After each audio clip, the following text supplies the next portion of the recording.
The sound of metal hitting metal echoed through the dark corner of Nexus Station where Kim Tae-ho worked. His hands moved without thinking as he fixed another broken maintenance robot. The smell of oil and burnt circuits filled the air around him. This was his world now. A small, dirty workshop in the lowest level of the station where nobody came to visit. Tae-ho was 34 years old but looked much older. His black hair was messy and unwashed. His clothes were stained with grease and machine fluids. His eyes were red and tired from too much drinking and too little sleep. 3 years ago he had been different. 3 years ago he had been someone important. Back then he was engineer Kim Tae-ho of the Terran fleet. He designed spaceships that could travel faster than anyone thought possible. He had a beautiful wife named Park Soo-jin, who smiled every morning when she brought him coffee. He had a best friend named Lee Do-yun who always made jokes during their long workdays. He had a future full of hope and dreams. Now, he had nothing. The maintenance robot sparked, and Tae-ho cursed under his breath. He grabbed his bottle of cheap alien alcohol and took a long drink. The liquid burned his throat, but he did not care. Pain was better than feeling empty inside.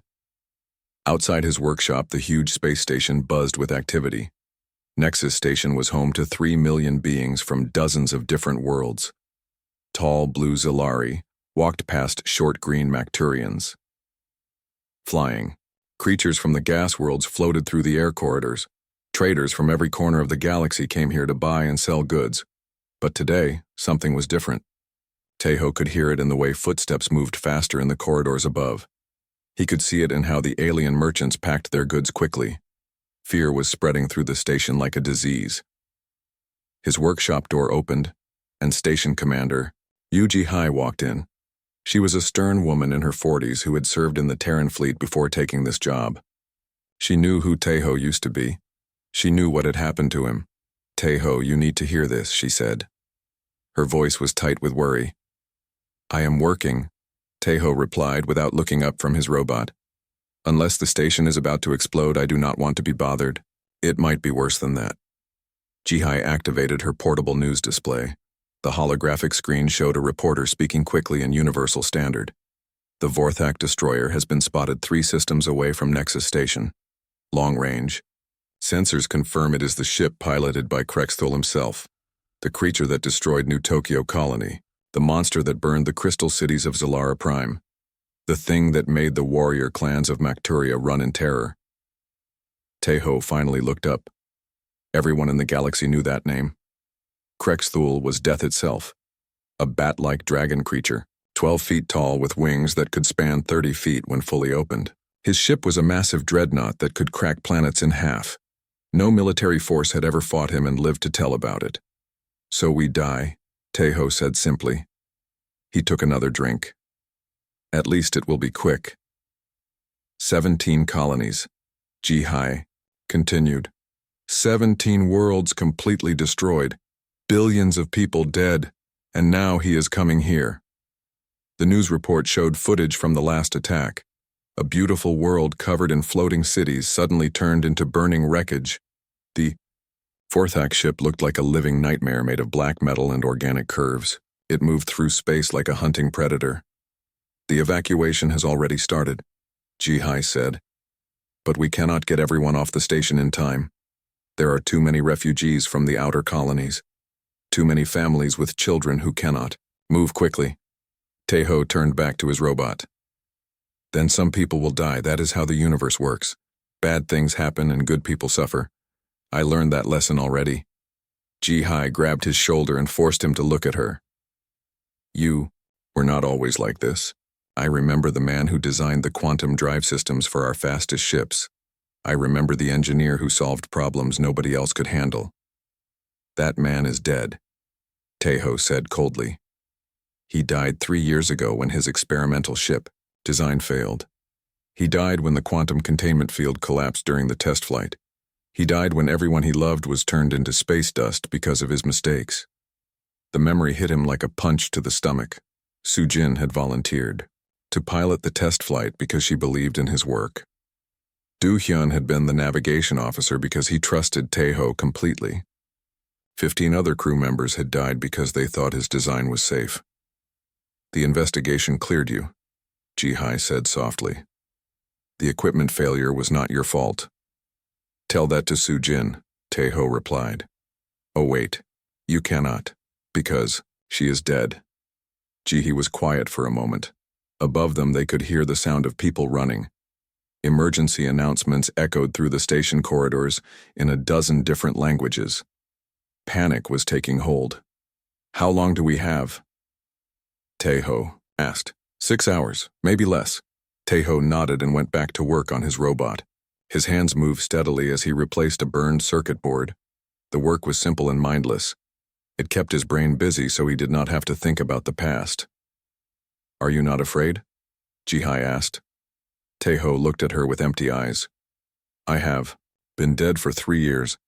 What is there to be afraid of? Outside his workshop, the evacuation continued. Ships launched from the docking bays carrying whoever could afford passage. The wealthy aliens hired private transports. The poor waited in long lines hoping for space on the refugee ships. But everyone knew the truth. There were 3 million people on Nexus Station. The evacuation ships could maybe carry 500,000. When Krex Thule arrived, most of them would still be here.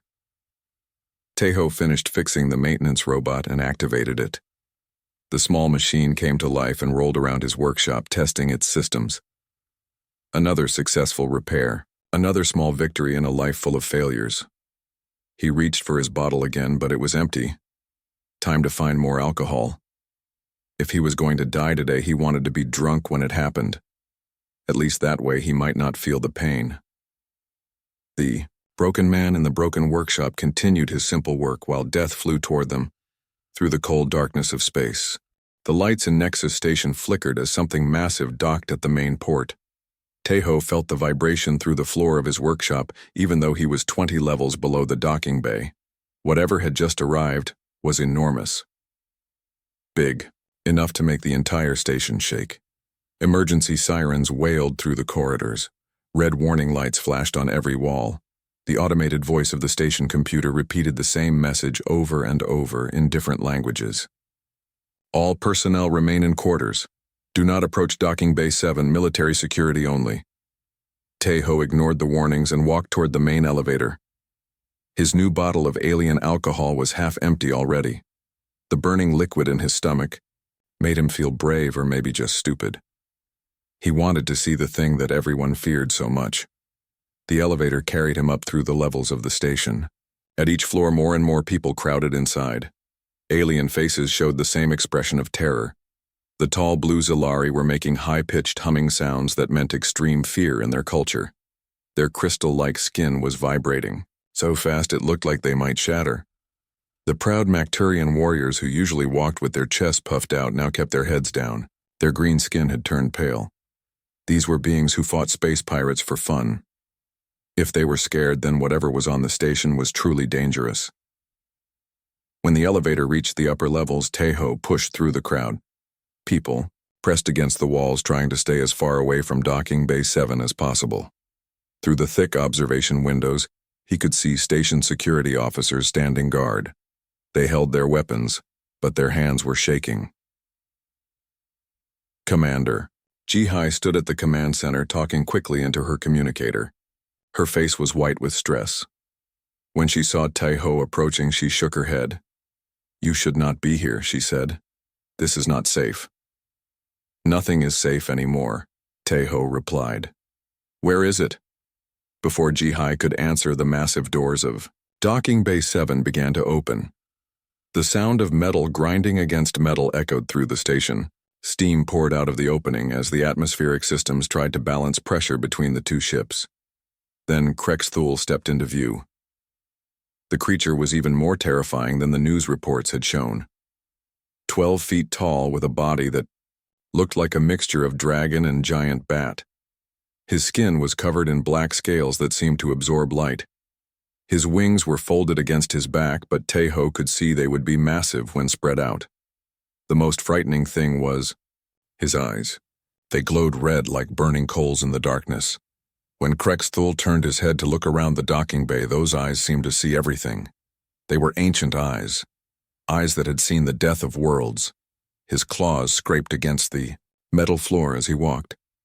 Each step left scratches in the reinforced steel. The air around him seemed to hum with some kind of energy. Electronic equipment near him sparked and flickered. When Krexthul spoke, his voice came through the universal translator as a sound like grinding stone mixed with screaming wind. The words were in universal standard, but they felt wrong somehow. Like the translator was struggling to make sense of what he was saying. "I require repairs," the creature announced. "My quantum drive core has been damaged. This station will provide the necessary services." Commander Jihai stepped forward. Her military training helped her stay calm even though Taeho could see. Her legs were shaking. "What kind of repairs do you need?" she asked. Krexthul's red eyes fixed on her. "The quantum containment field has microfractures. The dimensional stabilizers are out of alignment. The dark matter injection system needs complete reconstruction. You have 24 hours. And if we cannot complete the repairs?" Jihai asked. The creature tilted his massive head. "Then this station and everyone on it will cease to exist." The threat was delivered in the same calm tone he had used to describe the repairs. There was no anger or emotion in his voice. It was simply a statement of fact. Like saying the sky was black or that gravity made things fall down. Station security officers raised their weapons, but Jihai quickly ordered them to stand down. Their plasma rifles would be useless against something like Krexthul anyway. The creature did not even seem to notice the weapons pointed at him. "I need to see the damage first," Jihai said, "to understand what kind of engineer we need for this work." Krexthul made a sound that might have been laughter, but sounded more like metal tearing apart. "Your species understands quantum mechanics at a basic level only. None of your engineers have the knowledge required." "Then why come here at all?" Jihai asked. "Because this station contains someone with the theoretical understanding necessary. The records show a human named Kim Taeho once designed experimental quantum drive systems for your military." Taeho felt his blood turn to ice. The creature was talking about him. Somehow Krexthul knew about his past work, knew about the failed experiment that had killed his wife and friends. "That man is no longer available," Jihai said quickly. "His work was classified and he no longer has access to those systems." Krexthul turned his attention to the observation windows where dozens of station residents watched from behind the safety glass. His glowing red eyes seemed to look directly at Taeho, even though the human was hidden in the crowd. "He is here," the creature said. "I can sense the quantum residue in his cellular structure. Only someone who has worked extensively with dimensional fields would carry such markers." Jihai looked confused, but Taeho understood. The explosion that had killed his crew had exposed him to massive amounts of quantum radiation. The medical treatments had saved his life but left permanent changes in his body. Changes that apparently someone like Krexthul could detect. "Bring him to me," the creature commanded, "or I will find him myself." The crowd of watchers began to back away from the windows. Nobody wanted to be near when the monster started looking for someone. Taeho stood perfectly still. Part of him wanted to run and hide. Part of him wanted to step forward and face the creature. But mostly, he just felt tired. Tired of running from his past. Tired of drowning his guilt in alcohol. Tired of fixing broken machines while his own life stayed broken. "I am here," Taeho said loudly. The observation deck went completely silent. Jihai spun around to stare at him in shock. Through the windows, Krexthul's massive head turned toward the sound of his voice. "Come closer, human," the creature said. "Let me see the one who understands the forces that bind reality together." Taeho walked toward the window. His steps were steady despite the alcohol in his system. When he pressed his hand against the glass, Krexthul moved closer on the other side. For a long moment, the broken human and the ancient destroyer studied each other through the reinforced barrier. Two beings who had lost everything they once cared about. Two souls carrying the weight of their past mistakes. "Will you repair my ship?" Krexthul asked. Taeho looked into those burning red eyes and saw something he had not expected. Not just power and destruction, but pain. Deep, terrible pain that matched his own. "Yes," he said simply. "I will try." Taeho walked through the docking tube that connected Nexus Station to Krexthol's ship. His footsteps echoed in the narrow metal corridor. Behind him, he could hear Commander Jihai trying to convince him to change his mind. "This is suicide," she said. "Nobody has ever been inside that ship and lived to tell about it." "Good thing I do not care about living," Taeho replied without stopping. The security officer Choi Min-ho grabbed his arm. "At least let us send a team with you. Do not go in there alone." Taeho shook his head. "The creature asked for me specifically. Adding more people will only give him more targets to kill if he gets angry." Min-ho was a good man. He had served in the Terran fleet before taking this job on the station. Like Ji-hee, he knew about Taeho's past. Unlike her, he had not given up trying to help the broken engineer. "Your wife would not want you to throw your life away like this," Min-ho said softly. The words hit Taeho like a physical blow. For a moment, his steady walk faltered. Soo-jin had always believed in doing the right thing even when it was dangerous. She had volunteered for the test flight because she wanted to help make faster ships that could save lives. "My wife is dead because of my mistakes," Taeho said. "Maybe this is my chance to finally do something right." He pulled free from Min-ho's grip and continued toward the ship. The docking tube ended at a massive circular door made of some kind of black metal. When Taeho approached it, the door simply melted away like it was made of liquid instead of solid matter. The inside of Krexthol's ship was unlike anything Taeho had ever seen. The walls were not built from separate pieces welded together. Instead, they seemed to be grown from a single piece of living metal that pulsed with a slow heartbeat. Veins of blue energy ran through the dark surfaces like blood vessels carrying power instead of blood. The corridors were wide enough for Krexthol's massive wingspan, but they felt organic rather than mechanical. As Taeho walked deeper into the ship, the passages seemed to shift and change around him. Doors appeared where none had been before. Hallways curved in directions that should not have been possible. "Do not be concerned by the ship's behavior." Krexthol's voice came from speakers that were invisible in the walls. "It is responding to your presence, learning your scent and biological patterns. It will not harm you as long as I do not wish it." "Comforting," Taeho muttered. The voice seemed to come from right beside him now. "You are not afraid. This is interesting. Every other being who has entered my ship was terrified by now. I told you already. I do not care if I die today." "Yes. I sense great pain in you, loss, guilt, these emotions I understand well." Taeho followed the shifting corridors deeper into the ship. The walls around him pulsed faster as he walked. The blue energy veins grew brighter. It was like being inside the body of some enormous, living creature. Finally, he reached what had to be the quantum core chamber. The room was massive, big enough to hold a small building. The ceiling curved high above his head and disappeared into darkness. In the center of the chamber stood the quantum drive itself. The device was beautiful and terrifying at the same time. It looked like a miniature star trapped inside a cage of crystal and metal. Energy danced around it in patterns that hurt to look at directly. The air near the drive shimmered and bent, as reality itself was twisted by the forces contained within. Krexthol stood beside the drive. In the blue light, his black scales seemed to absorb all illumination. His red eyes glowed brighter than ever.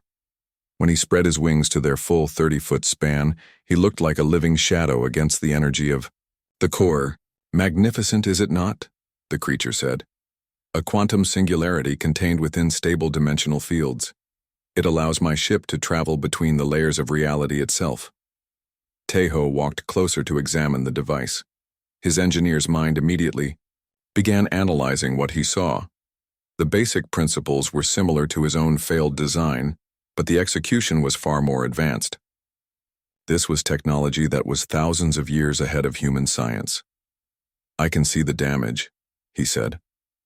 "Microfractures in the containment matrix. The dimensional stabilizers are out of phase by 0.03 degrees, and the dark matter injection system has been contaminated by regular matter." Krexthol's massive head tilted to one side. "You understand this technology better than I expected. Most beings would see only pretty lights and strange shapes." "I have worked with quantum mechanics for 15 years, Taeho replied. "Though, never on this scale. Your people must be incredibly advanced to build something like this.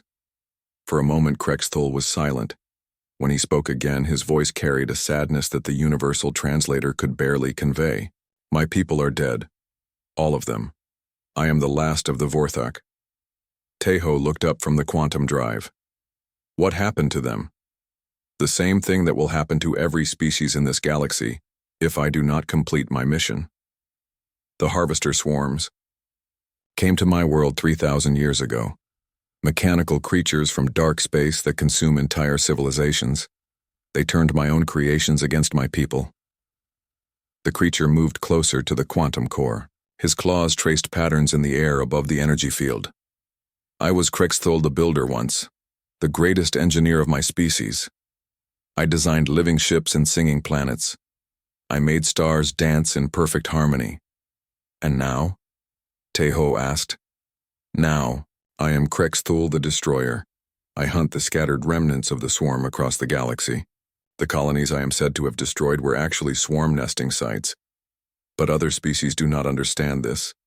They see only a monster bringing death. Teho felt a chill run down his spine. You have been saving worlds, not destroying them. Yes, but the process of stopping the swarms requires weapons that leave no survivors to tell the truth. So I am hated and feared by the very beings I protect. The two of them stood in silence for a moment. A broken human engineer and an ancient alien destroyer, both carrying the weight of good intentions that had led to terrible consequences. Why, are you telling me this? Teho asked. Krexthul's red eyes fixed on him. Because you understand what it means to lose everything due to your own choices. Your experimental ship killed people you loved. My weapons killed the people I was trying to save. We are both monsters created by our own failures.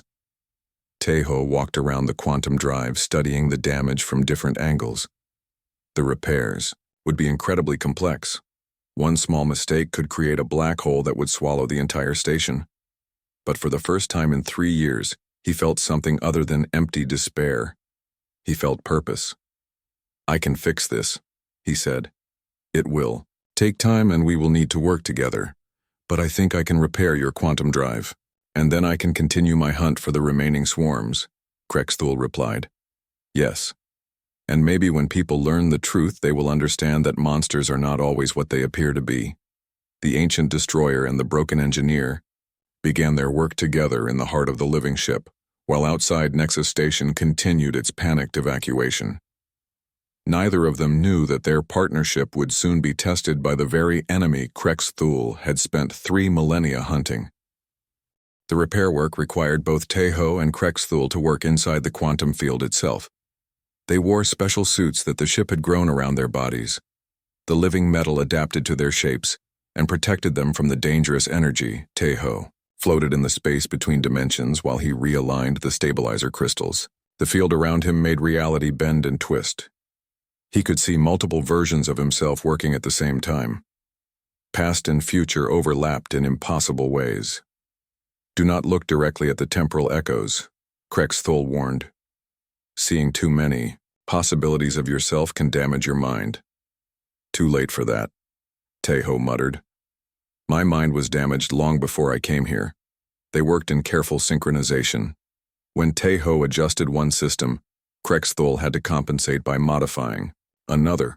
The quantum drive was so complex that changing any single component affected everything else. It was like trying to rebuild a clock while it was still running. During the long hours of delicate work, they talked. Krexthul told him about the Vorthak, homeworld. It had been a planet of living crystal where his people grew their technology instead of building it. Cities that sang in harmony with the planet's core. Ships that could think and feel and dream. We believed that technology should be alive, Krexthul explained as he adjusted a dimensional flux regulator. Dead machines serve only one purpose. Living technology can grow and adapt and become more than what it was designed to be. Like this ship, Teho said. He could feel the vessel listening to their conversation. The walls pulsed in rhythm with their words. Yes, this ship is part of me now. When the harvester swarms attacked my world, I was forced to merge with my greatest creation. The process changed both of us. We became something between organic life and artificial intelligence. Taeho carefully inserted a new dark matter injector into the quantum core. The device was grown from the same living metal as the ship. It felt warm in his hands and seemed to vibrate with its own heartbeat. What were the harvester swarms exactly? He asked. Krexthol's voice grew darker. Machines from the void between galaxies. They reproduce by consuming entire civilizations and converting the mass into more of themselves. They have no emotions, no art, no dreams. They exist only to consume and multiply. How do you fight something like that? With weapons that can unmake matter itself. But such weapons cannot distinguish between swarm machines and innocent life. When I destroy a swarm nest, everything within 1,000 kilometers is erased from existence. Taeho stopped working for a moment. He looked at the massive creature floating beside him in the quantum field. So every time you save a world, you have to become the monster everyone thinks you are. Yes. And each time it becomes easier to believe that is what I truly am. They continued working in silence for a while. The quantum core slowly came back into proper alignment under their combined efforts. Taeho found himself amazed by Krexthol's skill. The creature's understanding of advanced physics was deeper than any human scientist had ever achieved. You said you were called Krexthol the Builder once, Taeho said eventually. What did you build besides ships? The alien's red eyes seemed to glow brighter. I created wonders that your language has no words to describe. Planets where gravity flowed like water. Stars that could sing songs across space.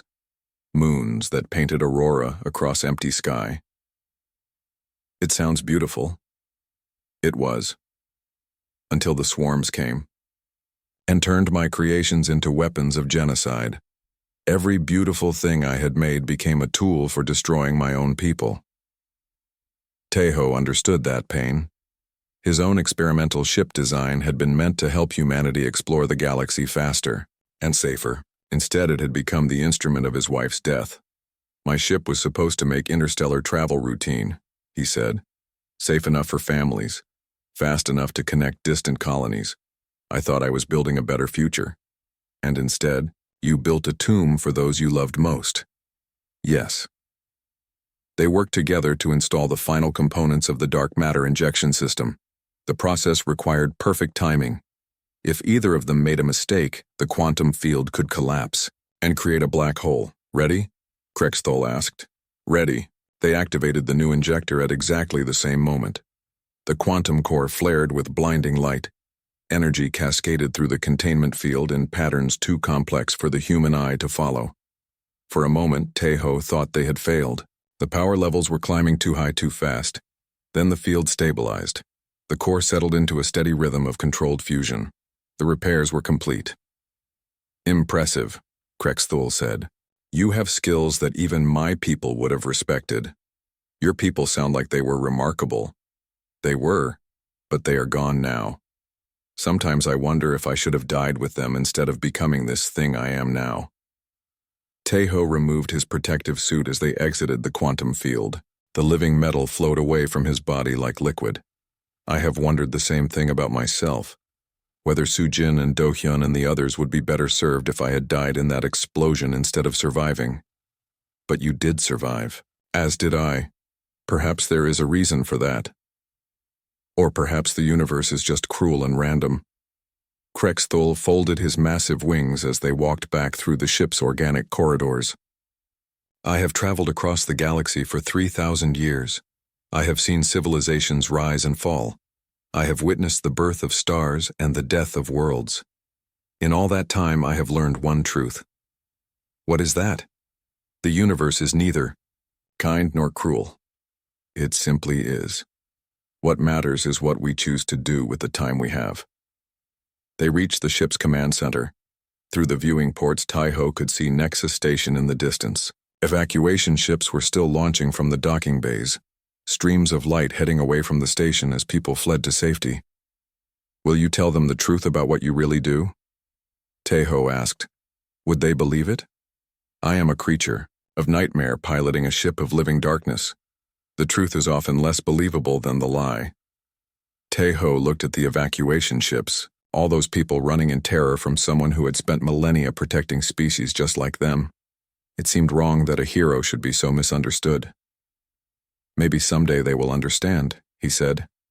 Perhaps. But that day has not yet come. Krexthul moved to the ship's control systems. The quantum drive was fully operational again. The repairs had been successful. Soon he could leave Nexus Station and continue his endless hunt across the galaxy. Thank you, the creature said. You have given me the ability to continue my mission. In return, I will leave your station unharmed. Wait, Tejo said. What if I came with you? Krexthul turned his massive head to stare at the human. Why would you want to do that? Because I have nothing left here. Because maybe working with you I could do some good in the galaxy instead of just drowning in my own guilt. The life I lead is dangerous and lonely. You would be helping me destroy swarm nests. Many beings would see you as a monster too. Tejo thought about that for a moment. Then he smiled for the first time in 3 years. I am already a monster in my own mind. At least this way I could be a monster who saves people. Before Krexthul could answer, the ship's sensors began screaming warnings. On the command displays, they could see something emerging from deep space. Multiple contacts. Large ships moving at incredible speed directly toward Nexus Station. No, Krexthul whispered. It cannot be. The sensor readings became clearer as the contacts got closer. Dozens of biomechanical ships shaped like enormous metallic wasps. Their hulls were covered in cutting tools and harvesting equipment. They moved through space with the coordinated precision of a hive mind. What are those? Tejo asked, though he already suspected the answer. Harvester swarms, Krexthul replied. His voice carried 3,000 years of hatred. They have found this system, and they are coming to feed. The command center of Krexthul's ship erupted with warning signals. Red lights flashed across every surface. The living walls pulsed rapidly like a heart under extreme stress. Through the viewing ports, they could see the Harvester swarm ships, growing larger as they approached Nexus Station. How many? Tejo asked. 237 vessels, Krexthul replied. His voice was grim. More than I have ever encountered in one place. On the sensor displays, they could see the swarm ships in detail. Each one was the size of a city block. Their biomechanical hulls bristled with cutting tools designed to strip planets down to their core. Harvesting arms extended from their sides like the legs of giant spiders. Can your ship fight that many? Tejo asked. My ship is powerful, but not powerful enough for this. In normal combat, I might destroy 50 or 60 swarm vessels before being overwhelmed. But there are still people on the station who cannot escape in time. Through the communication system, they could hear Commander Jihai's voice broadcasting from Nexus Station. All evacuation ships, this is Station Control. We have multiple hostile contacts approaching. Repeat, all civilian transports clear the U area immediately. But Tejo could see it was too late. The evacuation had been moving too slowly. Only half the station's population had been able to board ships before the swarm arrived. Nearly 2 million beings were still trapped, including thousands of refugee families with children. We have to help them, Tejo said. With what? Krexthul spread his wings in frustration. Even if I could destroy every swarm ship, the battle would tear the station apart. The people we try to save would die anyway. Tejo stared at the approaching swarm fleet. His engineer's mind began working through possibilities. The quantum drive was fully repaired now. The ship's weapon systems were operational. But conventional combat would not be enough. What if we do not fight them conventionally? He said, explain. The quantum drive creates controlled space-time distortions for faster-than-light travel. What if we could create an uncontrolled distortion? Something big enough to destroy the entire swarm fleet at once? Krexthul's red eyes focused on him, intently. You're talking about weaponizing a quantum cascade failure, the same type of accident that killed your crew. Yes, but this time it would not be an accident. We could trigger a localized black hole that would consume the swarm ships but leave the station intact. The mathematics would have to be perfect. One small error, and the black hole could grow beyond our control. It might consume this entire solar system. Tejo nodded. and someone would have to trigger the cascade from inside the quantum core chamber. The person doing it would not survive. They looked at each other in silence. Both understood what was being proposed. It was a suicide mission with the entire station's population depending on them getting the calculations exactly right. "I will do it," Krexthul said. "No," Teho replied. "You are the pilot. You need to guide the ship during the approach. I am the one who understands the quantum mechanics well enough to control the cascade. You would die." "I have been dead for 3 years already. This would just make it official." The swarm ships were close enough now that they could see individual details. Cutting beams lanced out from the lead vessels and began slicing into the outer hull of Nexus Station.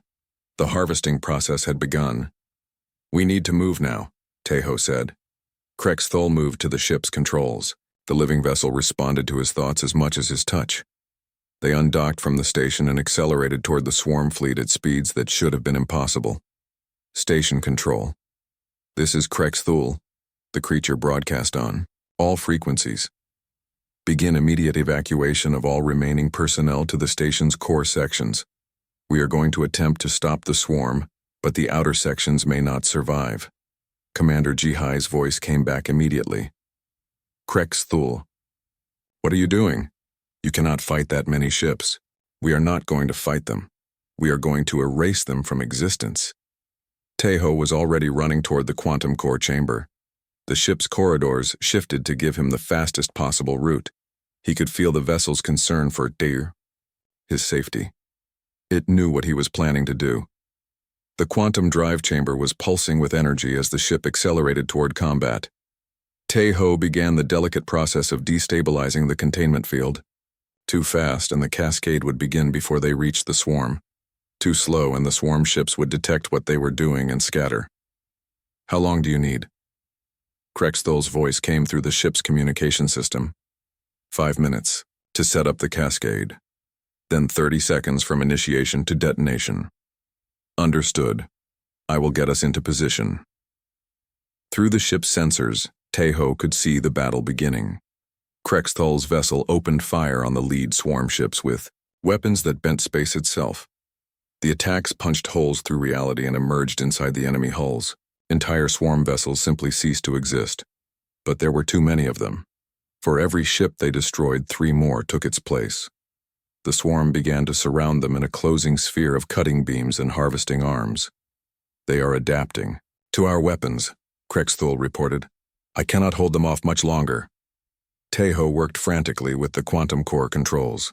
He had to create a cascade that would be powerful enough to destroy the entire swarm, but controlled enough to collapse safely. The mathematics were incredibly complex. One wrong calculation would doom everyone. The ship shook as swarm weapons tore into the living hull. Teho could hear the vessel screaming in pain. The biomechanical walls around him were bleeding a glowing blue fluid. "Cascade is ready," he reported.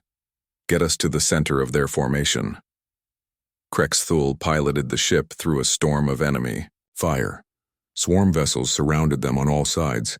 Their cutting beams carved deep wounds in the ship's organic armor. Warning lights flashed as critical systems began to fail.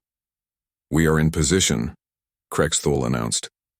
"Beginning cascade initiation," Teho replied. He activated the quantum destabilization sequence. The containment field around the drive core began to fluctuate wildly. Reality warped and twisted as the forces that held space-time together started to break down. 15 seconds, Teho called out. Through the ship's sensors, he could see Nexus Station in the distance. The evacuation ships were still launching. Commander Jihai and her people were working frantically to get the last refugees to safety. 10 seconds. The swarm ships had detected the quantum distortion now. They were trying to back away, but it was too late. The cascade effect was spreading faster than they could move. 5 seconds. Teho thought about Su Jin, his beautiful wife who had believed in his work even when it killed her. He thought about Do-hyun, who had trusted him completely. He thought about all the people on Nexus Station who deserved a chance to live. "Cascade at critical mass," he announced. "Krexthul, it has been an honor working with you. And with you, my friend, The quantum drive exploded. Reality tore open like fabric being ripped apart. A black hole formed in the space between dimensions and began consuming everything around it. The swarm ships were pulled into the gravity well and crushed down to nothing. Their screams were cut off as they crossed the event horizon. The ship lurched violently as it was caught by the edge of the gravity field. Krexthul fought to keep them from being pulled in. The living vessel strained against forces that could tear planets apart. Then, just as suddenly as it had formed, the black hole collapsed. The cascade effect had consumed all available matter and burned itself out. Where the swarm fleet had been, there was now only empty space. In the quantum core chamber, Teho was thrown against the wall by the ship's violent motion. He felt ribs crack and tasted blood in his mouth, but he was alive. Somehow he had survived. "Krexthul?" he called out weakly. There was no answer. Teho dragged himself to his feet and stumbled through the ship's corridors. The living walls were dark and still. The blue energy veins had stopped pulsing. Everything was silent. He found Krexthul in the command center. The massive creature lay motionless on the floor. His black scales had turned gray and his red eyes had gone dark. The effort of fighting the black hole's gravity had been too much even for his ancient strength. "No," Teho whispered. "Do not die on me now." He knelt beside the creature and checked for vital signs. Krexthul's hearts were still beating, but very slowly. He was alive, but barely. Outside the viewing ports, Nexus Station hung safely in space. The evacuation ships were returning to dock. They had saved everyone. The ancient destroyer and the broken engineer had found their redemption together in the darkness between the stars. 3 days after the battle, Teho sat beside Krexthul's still form in the ship's medical bay. The creature had not moved since they destroyed the swarm fleet. His massive body lay connected to dozens of biomechanical healing devices that the ship had grown around him. "The doctors from the station want to help," Teho said to the unconscious alien, "but they do not understand your biology well enough. Your ship is keeping you alive, but I do not know for how long." The living vessel had been badly damaged in the fight. Whole sections of the hull were still regenerating. The blue energy veins pulsed weakly through walls that looked pale and sick. The ship was using most of its remaining strength to heal its bonded pilot. Commander Ji-Hai entered the medical bay, carrying 2 cups of coffee. She offered one to Teho, who accepted it, gratefully. He had not left Krexthul's side since the battle ended. "How is he?" she asked. "The same. The ship says his life signs are stable, but he will not wake up. I think the strain of controlling the quantum cascade damaged something fundamental in his neural system." Ji-Hai sat down in the chair across from him. "The station council wants to give you both medals for what you did. You saved nearly 2 million lives." "We were just cleaning up our own messes," Teho replied. "If I had not developed quantum drive technology, the swarm might not have been drawn to this system. If Krexthul had not spent 3,000 years hunting them, they might have left this galaxy alone by now. You cannot blame yourself for everything that goes wrong in the universe." Teho smiled sadly. "I have had 3 years of practice." They sat in comfortable silence for a while. Through the medical bay's viewing port, they could see Nexus Station. The damage from the swarm's cutting beams was already being repaired. Alien construction crews worked around the clock to restore the outer hull sections. "There is something else," Ji-Hai said eventually. "We have been monitoring communications across the sector. Word is spreading about what really happened here." "What do you mean?" "For the first time in 3,000 years, people are starting to understand that Krexthul is not the monster they thought he was. Ships that saw the battle are broadcasting the truth to other systems. The story is changing." Teho looked at the unconscious creature. He spent all those years being hated for trying to save people. Now when the truth finally comes out, he might not wake up to see it. "Do not give up hope. He survived 3 millennia of fighting. He is stronger than you think." Ji-Hai left him alone with the sleeping giant. Teho went back to studying the ship's medical displays. The biomechanical healing systems were beyond anything human science had achieved, but even they had limits. That night, while Teho dozed in his chair, the ship began to change around them. The walls grew brighter. The energy veins pulsed faster. Something was happening to the vessel's neural network. Teho woke to find the medical bay filled with holographic displays showing the ship's internal status. Thousands of data streams flowed past in languages he could not read. The living computer was working at maximum capacity. "What are you doing?" he asked the ship. The answer came not in words, but in images projected directly into his mind. The ship was rebuilding itself from the inside out, but not just repairing damage, it was evolving, becoming something new. The biomechanical healing devices around Krexthul began to glow brighter. New connections formed between the creature's nervous system and the ship's neural network. The boundary between pilot and vessel was disappearing, completely. "You are merging with him more completely," Teho realized. "Sharing your strength to heal his injuries." The ship confirmed his understanding with a pulse of warm acknowledgement. It was willing to sacrifice its own independent existence to save its bonded partner, the ultimate expression of loyalty and love. Over the next several hours, Teho watched the transformation continue. The ship's consciousness spread through Krexthul's body, while the creature's mind expanded to encompass the vessel's vast memory banks. They were becoming a single entity with the strengths of both organic life and artificial intelligence. When the process was complete, Krexthul's eyes opened, but they were different now. Instead of solid red, they swirled with patterns of light that matched the ship's energy veins. When he spoke, his voice carried harmonics that had not been there before. "Hello, my friend," the creature said. "Thank you for staying with me. How do you feel?" Teho asked. "Different. The ship and I are one being now. I can feel every part of the vessel as if it were my own body. Its memories are my memories. Its dreams are my dreams." Krexthul sat up slowly. His movements were smoother than before, more graceful. The merging process had not only healed his injuries but made him something more than he had been. "What will you do now?" Teho asked. "Continue the hunt. There are still swarm remnants scattered across the galaxy, but for the first time in 3,000 years I will not be doing it alone." "What do you mean?" "The ship has been monitoring communications since the battle. Other beings are reaching out to us. Species that were once afraid now offer assistance. Some even volunteer to join our mission." Teho felt a strange mix of sadness and hope. "So you will be leaving soon." "We will be leaving," Krexthul corrected. "Did you think I would abandon my co-pilot? I am not qualified to fight space battles. You are qualified to solve impossible problems under pressure.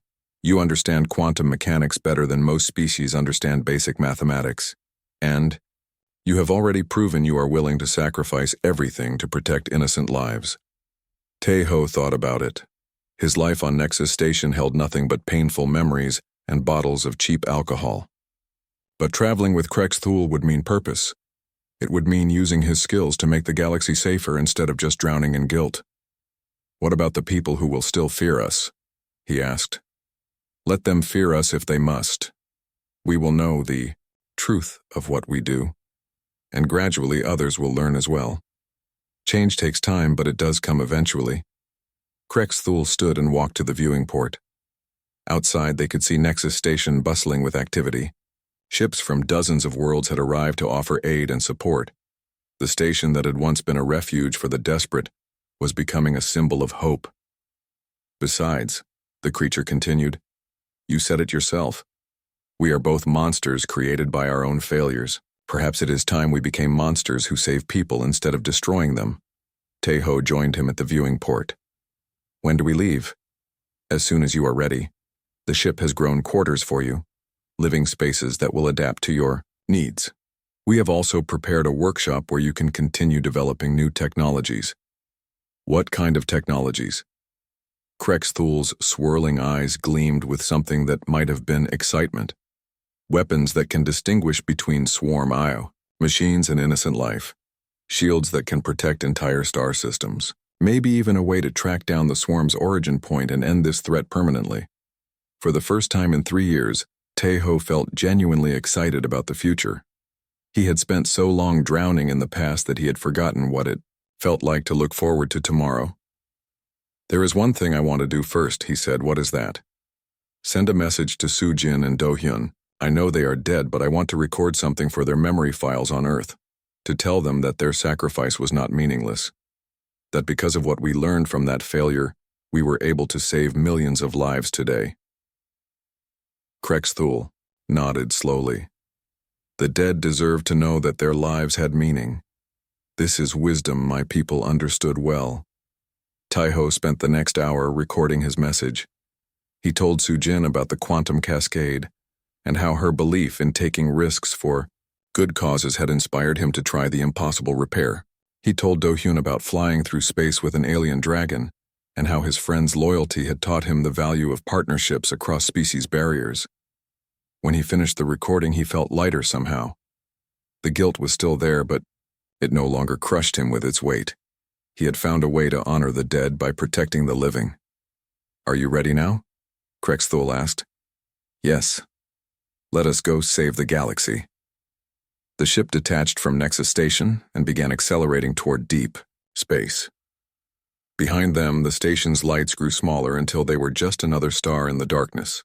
Ahead lay the vast unknown reaches of the galaxy, where swarm remnants still lurked in the shadows between worlds. But for the first time in 3,000 years, Krexthul was not hunting alone. And for the first time in 3 years, Taeho had found a reason to keep living instead of just existing. In the ship's command center, they stood side by side, planning their route to the next suspected swarm location. The ancient destroyer who had been feared across the galaxy, and the broken engineer who had lost everything he loved. Two unlikely partners united by shared pain and a common purpose. There are reports of strange energy signatures in the Vega system, Krexthul said, pointing to the star charts. It matches the pattern of a developing swarm nest. How long will it take us to get there? Taeho asked. With the quantum drive at full power. 6 hours. Then we better get started. Those people are counting on us even if they do not know it yet. The ship jumped to faster than light speed and disappeared into the quantum foam between dimensions. Behind them, Nexus Station continued its work as a beacon of hope in a dangerous galaxy.